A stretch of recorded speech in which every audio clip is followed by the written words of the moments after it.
तहरीक-ए-लब्बैक पाकिस्तान ने फैज़ाबाद के मकाम पर धरना दे दिया। मुजाहिरीन का मुतालबा है कि इसराइली मसनूआत का सरकारी बाइकआउट किया जाए। मुजाहिरीन का कहना है कि सरकारी बाइकआउट होने तक धरना जारी रहेगा। सरबराह तहरीक-ए-लब्बैक का कहना है कि नेतन्याहू को सरकारी सतह पर दहशतगर्द करार दिया जाए, फ़लस्तीन तक तिब्बी और ग़िज़ाई इमदाद पहुँचाई जाए।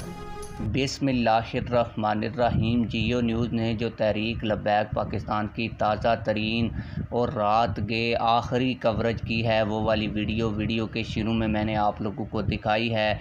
इसके अलावा हुकूमत तहरीक-लब्बैक पाकिस्तान के धरने के साथ क्या करने जा रही है, पुलिस की ऑपरेशन की तैयारियां कैसे चल रही हैं, हुकूमत क्या करेगी, अंदर की खबर मेरे पास आ चुकी है। अंदर की खबर आप लोगों के साथ शेयर करता हूं, लेकिन वीडियो शुरू करने से पहले आप लोगों से यही गुजारिश है कि वीडियो को लाइक करें, चैनल को सब्सक्राइब करें, ताकि हमारी हर नई आने वाली वीडियो आप लोगों तक बर वक्त पहुँचती रहे।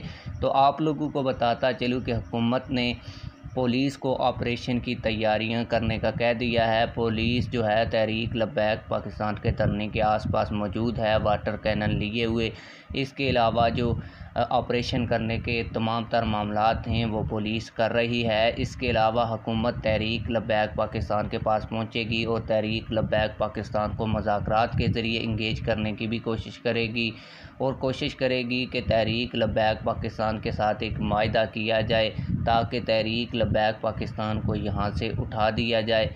अगर तहरीक-लब्बैक पाकिस्तान इस तरह मुतमिन नहीं होती तो दूसरा जो ऑप्शन है उसकी तैयारियां मुकम्मल कर ली गई हैं हुकूमत की जानिब से, और फिर तहरीक-लब्बैक पाकिस्तान के धरने के ऊपर ऑपरेशन करने का फुल प्लान भी हुकूमत ने बना रखा है। आप लोग इस हवाले से क्या कहते हैं, कमेंट सेक्शन में हमें अपनी राय से ज़रूर आगाह कीजिएगा। मिलते हैं किसी और वीडियो में। अल्लाह हाफ़िज़।